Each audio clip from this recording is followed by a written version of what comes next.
Before the time of Darius, if people wanted to get messages from one place to another, they generally had a very difficult time bringing the word, because it had have to go through several different channels and so on. Well, Darius created a system using riders that would go from one place to another, so that a message could be taken from one portion of the empire to its furthest reaches in actually very little time. Sound familiar? This was the model for the Pony Express that was used in the United States for a very short time, because it was soon replaced by the telegraph. But at any rate, the Pony Express was literally modeled after Darius's postal system. And Herodotus recorded something about the motto that the writers used, which was adopted by the U.S. postal system. You might remember, if you're old enough, "Neither rain nor snow nor dark of night shall keep these couriers from their appointed rounds." Another thing he did was he fixed the ratio of the value of gold to silver, which was a pretty remarkable achievement, because it meant that everybody knew how much their money was worth. And the coinage, the fixing of the standardization of gold and silver values, all these things put the empire on a very firm financial basis. He codified law codes, and this is one of Darius's accomplishments that really figures prominently for the Jews. So here you've got this huge empire stretching way up from India all the way down to Egypt. Maybe 100 different ethnic groups there. Many of them had their own laws. Many of them had their own customs. Yeah? And Darius, for the most part, was okay with letting people have their own laws and their own customs, for the most part. However, he wanted those laws and those customs codified. He wanted them standardized. So, for instance, let's take the Jews here for a great example. You've got Jews living in Judea. You've got Jews living in Persia. You've got Jews living in Egypt.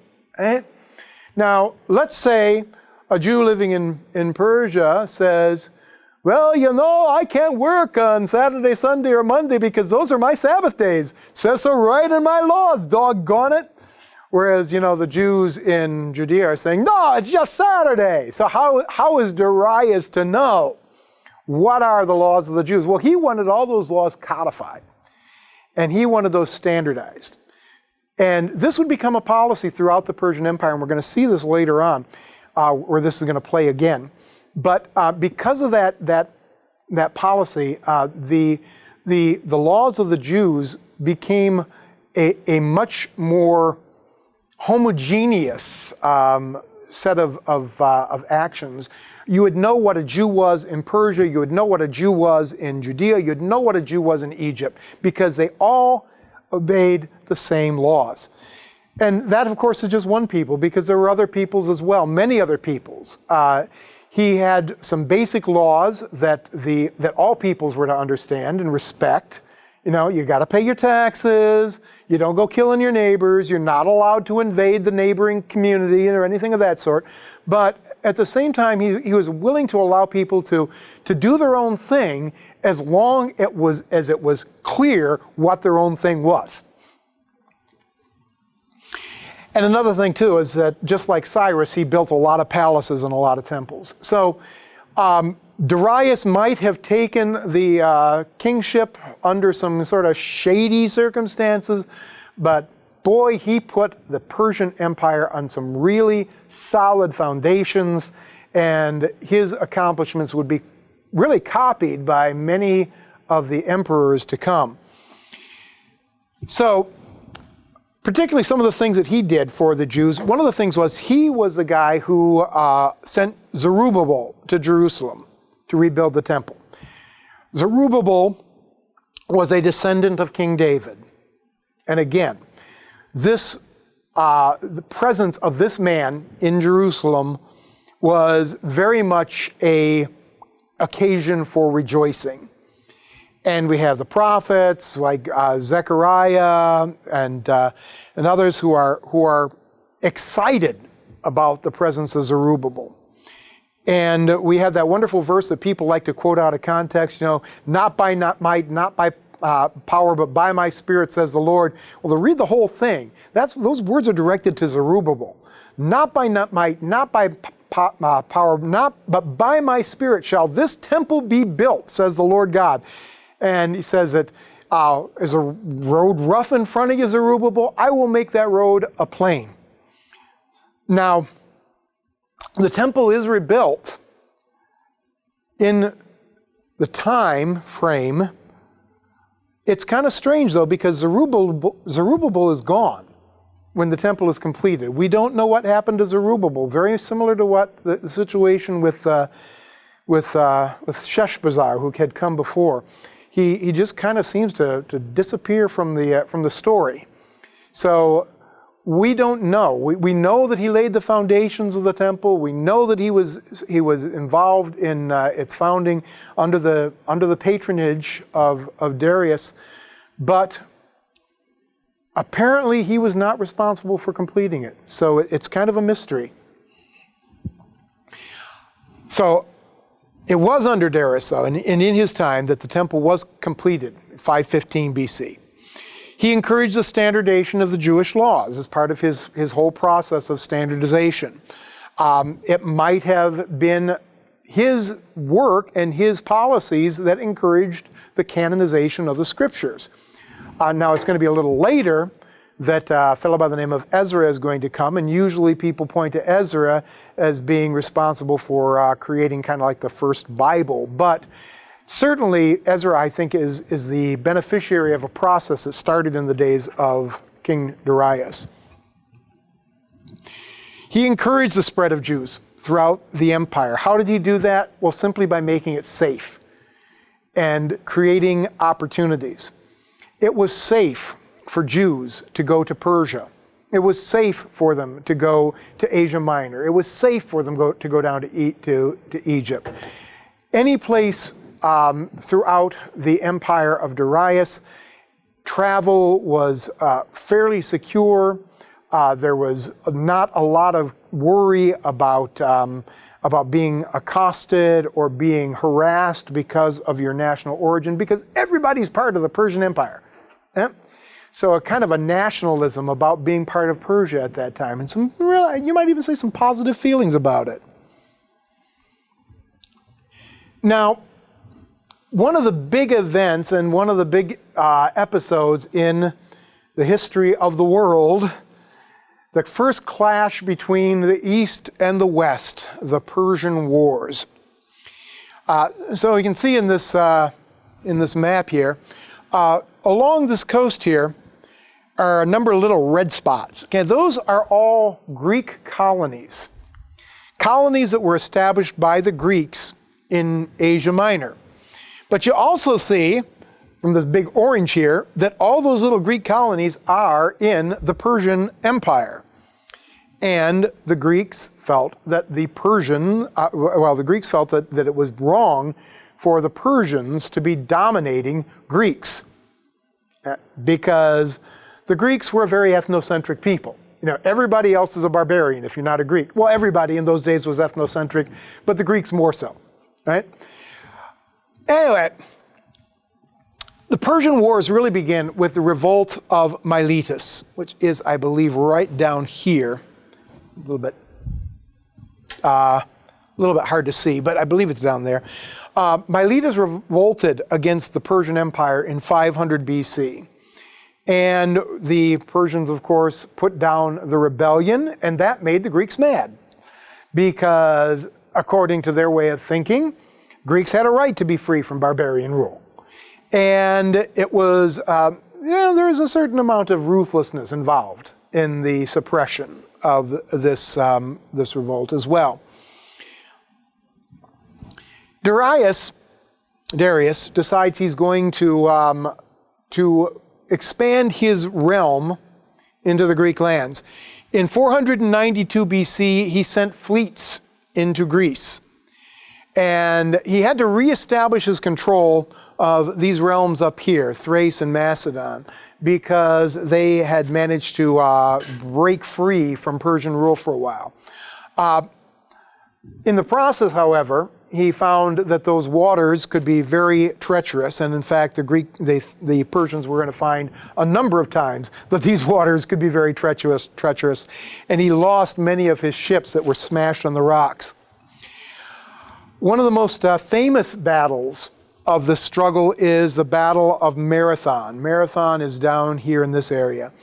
And what happened here was that the Persian troops and the Greek troops were fighting actually in the Greek mainland, and the Persians were defeated soundly by the Greeks. And what happened is, according to the legend, a runner ran from Marathon all the way down to Athens to report the news of the victory.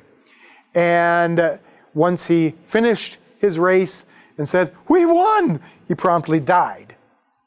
Well, 26 miles from Marathon to Athens, and so that, of course, has given us the name of the 26-mile race called the Marathon, which still claims many a victim to this day. Well, maybe not. But anyway, in 487, Egypt revolted against the Persian Empire. So the Greeks have to go down, or the Persians rather, have to go down and take care of putting down the rebellion of the Egyptians. And so they have to break off their wars against the Greeks at that time. And so that ends the first set of Persian wars. 486 BC, Darius died of some kind of an illness. We're not really sure what. Very likely natural causes. He was getting to be a pretty old man by this point. But everybody's always speculating that maybe he was poisoned or something of that sort. But even so, what we can say is that when he passed away, the Persian Empire was strong and was set up for a long history of profitable and, I would say, orderly reign. Unfortunately, that would not be because some of his successors were incompetent. But that's a little bit further down the road here. So one of the questions that people often wonder about is, why was it that small Greek armies could defeat much, much larger Persian armies? How could this happen? Well, part of it is exaggeration. Almost certainly the Greek armies were not outnumbered 10-1 by Persian soldiers and somehow managed to overcome them all. But there's no question that the Greek armies were able to conquer oftentimes much larger Persian forces. And there are a number of reasons for that. One of the reasons was because of simply the kind of armament that the soldiers used. Persian cavalry typically did not wear armor. Greeks, on the other hand, tended to be fairly heavily armored, and they used these lovely shields and these long swords and these nice long spears. Another thing, too, was that the Greeks tended to be very well-trained, battle-hardened veterans. The reason why is because the Greeks were always fighting each other. The Greeks, the only thing the Greeks hated more than each other was foreigners, But the Athenians hated the Spartans hated the Athenians, they both hated the Thebans, they hated the Corinthians, everybody hated each other up there. They were constantly fighting. And everybody was constantly training for battle. Everybody was training for war. And it was considered to be one of the greatest and pretty much the only thing for a real man to do is to become a warrior in Greece. Well, not so much in Persia. The Persians were kind of laid back. you know? And the fact is, most of their army consisted of conscripts, people who were hired as mercenaries. So they were fighting for different kinds of things as well. You've got the Greeks who are fighting for their national pride, to protect their Greek superiority, and the Persians' armies are fighting for money. So with those different kinds of motivations, as well as different kinds of training, and finally different kinds of tactics. One of the things that we'll talk about a little later is the use of the phalanx, which was a remarkably efficient battle technique. The Greeks were able to stave off and oftentimes conquer much larger forces. So after Darius dies, he is succeeded by a fellow by the name of Xerxes. And Xerxes has become famous from the 300 movie and his depiction there as claiming to be a god and all that kind of thing. Xerxes never claimed to be a god. Persian kings didn't claim to be gods. That's actually more of a Greek thing, to tell you the truth. But at any rate, Xerxes reigned for 20 years, from 485 to 465 BC. This is very likely a picture of him that we didn't have a lot of good pictures of Xerxes. A lot of the pictures were later lost in various ways. But he was a son of Darius and of a woman by the name of Atossa, who was a daughter of Cyrus the Great. So he's actually got a much stronger claim to the throne than his father did. But his first order of business, once he becomes king, is to quell those revolts in Egypt, and then the Babylonians revolted as well. Now, here's where we find that Xerxes is a different kind of man than either his grandfather Cyrus or than his father Darius. A much more ruthless fellow in his way. In Babylon, not only did he put down the revolt kind of ruthlessly and was known for slaughtering a lot of people, but he took the statue of Bel, or Marduk, the main god of the Egyptians, and he melted it down to slag. As a way of totally humiliating the people of Babylon. Now remember, of course, Cyrus the Great had this wonderful dream about how Marduk had called him and taken him by the hand and led him into Babylon. And now here we have Xerxes melting down his statue. He did his first invasion of Greece in 480 BC, from 480 to 479. He's kind of famous for this wonderful Battle of the Thermopylae Pass. And this one has been romanticized and idealized, but essentially the story is Xerxes' Persian troops are marching inland, heading toward Athens. And the Athenians needed to evacuate their people because they were afraid of all the horrible things that would be done to their people by these wicked Persians. So as the Athenians were evacuating their people, a troop of Spartans, 300 Spartan soldiers, decided to head them off at the pass, the Thermopylae Pass. And according to the story, for several days they managed to hold them off until the Athenians had managed to evacuate their city. Every Spartan died in battle except one. And he was so ashamed that he did not die that he killed himself. Yes. That is the story according to the Greeks. And we will, take that again with a bit of a grain of salt. But also according to the Greeks, when Xerxes got to Athens, he destroyed the city.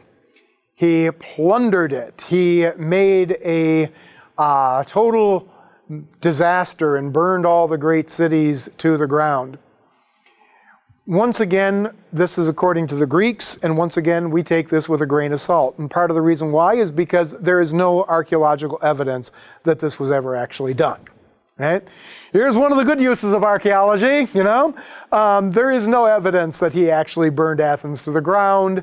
And it just seems kind of out of character for the Persians to have been given to wanton destruction, except, of course, to idols of Marduk, of people who were rebelling against them. Eventually, once again, they had to withdraw. There was a battle, a naval battle at Salamis, and this turned into a disaster for the Persians. It's the way that the story is told. The Greeks had smaller ships than the Persian ships. The Persian ships were very large and not very maneuverable. And the Persians managed to lure the Greek fleet into an area of shallow waters and a place that was hard to navigate. And then the Greeks just kind of closed a pincher on them and almost annihilated their fleet. And it's I believe that this is there's wonderful stories that the Greeks tell about these things again, but one of the stories is told is that one of the few heroes of this naval battle was a female commander of one of the Persian ships, and Xerxes despaired and said, "My women have become men and my men have become women." At any rate, so Xerxes was forced to return to the east because the Babylonians revolted again. I wonder why. Could it be something, having to do with maybe the fact that he melted down the statue of their god? Maybe. But anyway, the remaining forces in Persia, Persian forces in Greece were defeated at the Battle of Plataea, which is remarkable because it really doesn't get a lot of airplay. Nobody's made any big movies about Plataea or anything. No comic books or anything of the sort. And even the Greeks didn't seem to attach very much importance to it. But really, this battle kind of signaled the turning of the tide, because the slaughter of the Persian forces there at Plataea pretty much was the death knell of Persian incursions into Greece. Another example of Xerxes we might call intolerance, I would call it more an example of his piety, was the Diva inscription. Diva is a Indo-Aryan word, a Persian word. It's related probably to the word Deus, which means God, but it refers to a divine spirit, and to the Zoroastrians, Diva were demons.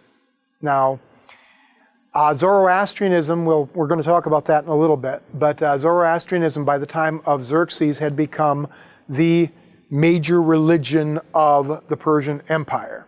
Okay? And Zoroastrianism, for the most part, was a very tolerant religion, but they had their limits. And worshiping demons, as they considered them, was one of those limits. And so we have this wonderful inscription from King Xerxes where he says, "When I became king, there was among these countries one that was in rebellion. Ahura Mazda," that's the great god of the Zoroastrians, "bore me aid. By the grace of Ahura Mazda, I smote that country and put it down in its place. And among these countries, there was a place where previously demons, Diva, were worshipped. Afterwards, by the grace of Ahura Mazda, I destroyed that sanctuary of demons, and I proclaimed, the demons shall not be worshipped." Wow, religious interference there, huh? "Where previously the demons were worshipped, there I worshipped Ahura Mazda at the proper time and in the proper manner. And there was other business that had been done ill that I made good. That which I did, all I did by the grace of Ahura Mazda. Ahura Mazda bore me aid until I completed the work." So here we are seeing the limits of Persian toleration. Worshipping gods, they tended to think of the main gods of other nations as being different manifestations of Ahura Mazda. So they got along pretty well with the Jews, which was kind of interesting, and we'll get into that a little bit more later. But the beings that they had considered demons under the Zoroastrian religion, they would not tolerate the worship of those spirits. Some other things that Xerxes accomplished. Well, Xerxes was married to a woman by the name of Amestris, the daughter of Otanes, who was one of these 7 noblemen who were responsible for putting Darius into office as the emperor. Amestris, I might add, was not somebody you would want to be married to. She was truly one of the great shrews of history. And among her many accomplishments, we might say, were when she found out that her husband had an affair, which, was kind of common for those days in their way, she had the mother of the woman with whom she had the affair mutilated and cut off her nose and her breasts and had her totally mutilated and sent her out in public like this as a shame, as a message to her husband not to do this kind of thing again, and also as a way of just simply showing her dominance over the other noble families, because this was not the way you treated noble people in Persia, But and later on, we're told that near the end of her life, in order to preserve her spirit for the afterlife, when she knew she was getting close to death, she had a bunch of noble young men buried upside down in the earth as an offering to the gods of the underworld. Now, that doesn't sound like a Zoroastrian, but at any rate, and this might be Greek propaganda, who knows? But at any rate, everybody thought that this was a very scary woman, not the kind of lady you wanted to mess with. Another thing he did, he built the Gate of All Nations and the Hall of 100 Columns at Persepolis. Persepolis was one of the great cities of the ancient world, and Xerxes was responsible for a number of the building projects which made it so spectacular. He completed the Apadana, the palace of Darius, and the treasury, which had been started by Darius but hadn't been finished by him. He built his own palace, twice the size of his father's, of course, He was assassinated in 465 BC by a fellow by the name of Artabanus, who was the commander of the royal bodyguard, which was probably the most powerful position in the court at that time, with the help of a royal eunuch. And this is one of the things that's going to become a theme in Persia from this time forward, is the role of these royal eunuchs, because these guys are powerful and influential and dangerous, because it seems they got nothing to lose. But one of the other things, of course, that's important about Xerxes, particularly for the Jews, is that the story of Esther is set during the reign of Xerxes. Now, I have to say it is very difficult to reconcile historically the story of Esther with what we know about Persian history. And a number of scholars have tried, and a number of the problems have been solved, but I think the one problem that hasn't been solved is the fact that, according to several different historians, the wife of Xerxes was this nasty lady named Amestris, not the Jew Esther. So until somebody comes up with some clever solution to that problem, we have to say that the question of whether or not Esther should be regarded as history, or rather as maybe more of a parable, should remain an open question. Artaxerxes reigned 465 to 424 BC, a rather long reign, actually. And he's the son of Xerxes and Amestris, and he took over when Xerxes was assassinated. By this point, I think the Persians were sick of the Greeks. And they decided that trying to pursue any sort of conquest of Greece was out of the question. So instead of attacking Greece directly, Artaxerxes gave a lot of money to various little kingdoms and realms that were rebelling against the Greeks. Boy, this sounds familiar to anybody who knows anything about modern politics, but essentially they could claim, oh, it wasn't us, really, seriously, we didn't have anything to do with it, you know? And it's like, well, why do these spears have made in Persepolis printed on the side, you know? So yeah, the Persians were encouraging people to rebel against Greek rule, but not doing it themselves. All right? He did sign a treaty with Athens and Argos in 449 BC, basically saying, we won't bother you and you don't bother us. At this point, we know that Zoroastrianism was very clearly the religion of the Persian Empire, the religion of the state. And this was actually good for the Jews, not so good for people who would worship the diva, the things that people they regarded as demons. But for the Jews, it worked out pretty well because, as we're going to talk about next lecture, there were a lot of similarities between Zoroastrianism and Judaism, which made the religions in a way very compatible. And so there was a lot of basis for dialogue there. And one of the big things, of course, that he did for the Jews was he commissioned the work of both Ezra and Nehemiah. Ezra went to Judah at this time, and of course his story's in the Bible, so we don't have to go through it in any detail. But Ezra went with the job, essentially, of bringing the laws of Moses to the people of Jerusalem. And one of the things that kind of is remarkable as you read through the book of Esther, seeing that as Ezra stood before the people and read the laws of Moses, and it says the people wept and tore their garments because they said, we didn't know these things. You know? And you wonder, well, how could they not have known it? Yeah. Maybe the Bible wasn't sitting on everybody's bookshelf in those days. Yeah.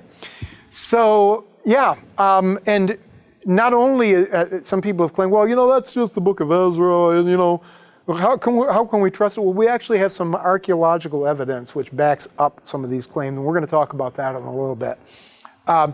Nehemiah, of course, he's responsible for rebuilding the wall of Jerusalem, and as I talked about earlier, that, of course, was considered essential. And we know that the neighbors of Judah at that time, or Yehud as it was known during that Persian period, the neighbors of Yehud did not want that wall rebuilt because it would mean that the city of Jerusalem was rising again. It was becoming a city. It was becoming defensible. It was becoming a place where people could take pride in who they were and where they lived. So there was much opposition, but under Artaxerxes, the Jews were given the resources they needed to be able to complete that wall. So after the time of Artaxerxes, we enter into what was called the cultural phase of the Persian Empire. During this time, they were really not interested in conquest, and they really weren't even that interested in administration. We call it the cultural phase because of the many building projects and the artwork and the literature and other things that were kind of enhanced and expanded upon during this era. Not a lot of great accomplishments by these people. Darius II reigned for 20 years. We know that he helped the Spartans when they were at war against the Athenians, which is kind of ironic after that whole Battle of Thermopylae Pass thing. Artaxerxes II, from 404 to 358, constructed many temples and put a lot of money into helping various places around his empire to rebuild and to glorify the houses of their gods. But by this point, the rot was already at the core of the Persian Empire. As I might have insinuated a little bit already, the Persians were not really, they were not an aggressive people, they were not a warlike people, they were, for the most part, by this point, living off of the accomplishments of Darius and of Cyrus before him, which, is a fine foundation. But the people by this period, well, as one of my professors in graduate school, he said, we kind of idealize these people, but let's face it, they were tyrants. Particularly when you get to the last of the emperors. These people were very incompetent and very good at mismanagement of the empire and the resources of the empire. Artaxerxes III, 558 to 338 BC, started his reign by assassinating his brothers. 8 of them, half brothers. This sounds like a story from the book of Judges. Yeah? This is how he secured his throne. He managed to reconquer Egypt, so you got to give him credit for that. But he died probably because of being poisoned by a fellow by the name of Bagoas. And this guy pops up again and again. This fellow Bagoas was a eunuch of the court, and once again, eunuchs by this point are becoming very significant in the life of Persian politics. A little bit about eunuchs, you don't want to know the stories of how they made eunuchs because it's kind of gruesome. There were two main methods, and neither one of them was pleasant. But very frequently, when a nation would conquer another nation, part of the tribute would be young boys who would be made into eunuchs, castrated males who supposedly would serve as loyal subjects and servants, and they could be trusted with a lot of responsibilities because of the fact that you didn't have to worry about them trying to build a dynasty. If you're a eunuch, you're not going to be having kids to carry on afterwards. And in those days, if you didn't have kids who could carry on your legacy, then there really wasn't a reason to be incredibly ambitious. Right? So eunuchs were trusted with a lot of responsibilities, one of them, of course, being taking care of the harem. But there were other responsibilities as well. Oftentimes, the eunuchs were cupbearers. And this has been a question regarding the role of Nehemiah, for instance, who was a cupbearer for the king. Was he or was he not a eunuch? But that's uncertain. We don't know. But eunuchs, because of the fact that they were oftentimes trusted not to be rebellious, would be in positions of a great deal of authority. And this fellow Bagoas apparently was one of the most crafty, and we could say he was a kingmaker in his way, and also a king-taker, because it's very likely that he was involved in the assassination of Artaxerxes III. Artaxerxes IV, 338 to 336, a very short little reign here. He was murdered by Bagoas, and this one we know for sure. Darius III, 336 to 330, he was installed on the throne by Bagoas.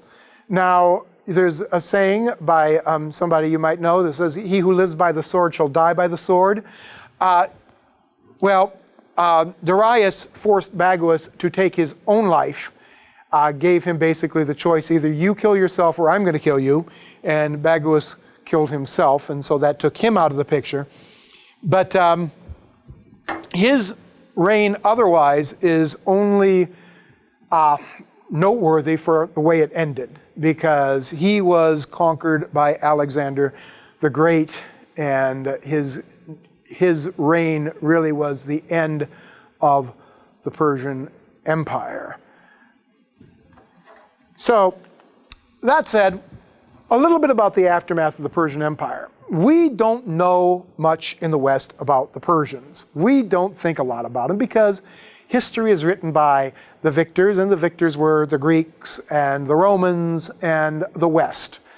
And so we don't think a lot about what actually happened and what went down with the Persians. But really, after the days of the fall of the Persian Empire, we can't say goodbye to these people, because there were still Medes, and there were still Persians, and there were still other Indo-Aryan people around in that region. The Achaemenid Empire was no more. Alexander the Great was going to put an end to it in 332, but the Persians remained a world power really for many centuries to come. First of all, there was the Parthian Empire. Now, the Parthian Empire really started in 247 BC, so about 100 years, not quite 100 years after the time of Alexander the Great. Lasted until 242 AD. That's a long time, eh? The Romans were constantly knocking heads against the Parthians. It was founded by an Iranian tribe called the Parni, and once again, these were kind of Indo-Aryan peoples related to the Medes, related to the Persians, and they styled themselves after the Achaemenid Empire and tried to essentially pattern their reign for after the Achaemenids. At one point, they managed to conquer almost the entire Middle East, and would be very instrumental later on in Jewish affairs, including during the time of a fellow by the name of Herod the Great. The Sassanid Empire. After the days and the collapse of the Parthian Empire, we had the rise of yet another Persian Empire called the Sassanids. They actually called themselves, or have been known as, the Second Persian Empire, because this one actually did have its center in Persia. Once again, this was a remarkable place. The Sassanid Empire continued up until really the Muslim conquests, but in the Sassanid Empire there was a wonderful kind of fluorescence of culture. The Jewish community in this region, what is now known as Iran, the region of Persia, absolutely thrived under the Sassanids. And Christians from time to time were very honored. At other times they were persecuted, and it went back and forth. But there was this wonderful kind of give and take in this era. The Sassanid Empire, as well as the Parthian Empire, were both self-consciously Zoroastrian states, but because of their Zoroastrian religion, they tended to be very tolerant of other peoples. You know, it's kind of ironic, the Zoroastrians have almost been driven to extinction. They still exist, you can still find them, but almost driven to extinction by the persecution in some Muslim states because of the fact they are not considered a people of the book. So in Muslim understanding, and I'm talking, of course, about radical Islam here, not your more moderate Islam, but the idea was that the monotheistic religions, particularly the religions of the book, the Jews, the Christians, and some other little sects that claim to worship John the Baptist and follow John the Baptist, they were tolerated because they were all viewed as being incomplete, lacking revelation, but they were redeemable. Someday maybe they would learn the Quran and learn to recognize the prophet. The Zoroastrians, on the other hand, were not regarded as people of the book, and so they suffer a great deal of persecution at the hands of the more radical Islamic states. So under these Zoroastrian empires, Jews flourished. Christianity was tolerated typically. When it was tolerated, it could grow, it could explore a lot of the intellectual pursuits and a lot of this kind of opportunity for the merging and the growth of the different nations and peoples occurred there under the umbrella and under the protection of the Sassanid kingdom. So we'll talk next time a little bit about the Persian culture and a little bit more about the Zoroastrian religion and how it might have influenced Judaism in the years to come.